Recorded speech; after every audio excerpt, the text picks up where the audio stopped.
So I'm here right now waiting to pick up my son who just started kindergarten. Currently got my daughter, my 2-year-old, sleeping in the truck, so this is great. Super happy that she's getting a nap, yay.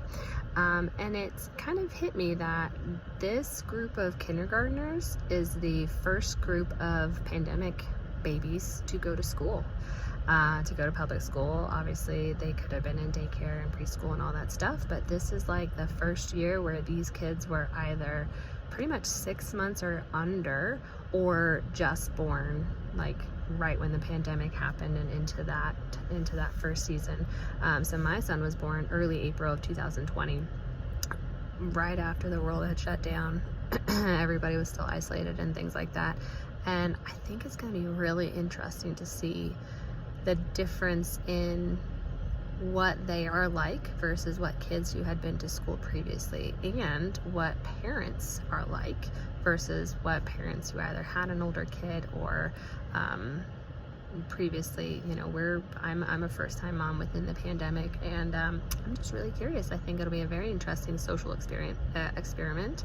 We've already gotten feedback from our daycare preschool that yes, this 2020 first-time mommies and daddies are a different breed, but it's just one of those things where the data that's been collected as speech therapists on childhood development and academic development, all of that's probably going out the window now because things have been so different. I think milestones have been hit differently.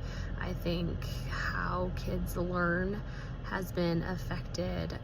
Obviously what we put on our children, I think, has been affected. I think there's a lot more anxiety out there in the world for these little kids. If you think about a time when they were supposed to be safe and everything was supposed to be safe, we're the ones that protected them. They should have had no fear whatsoever. We were telling them, no, you can't hang out with friends, no, you can't do this, no, you can't do that, can't see your grandma and grandpa, things like that. So I do understand that for older, for kids who are older, there's also a massive impact of the pandemic, but that's not my experience. I'm really curious to find out just what these differences are and what they look like.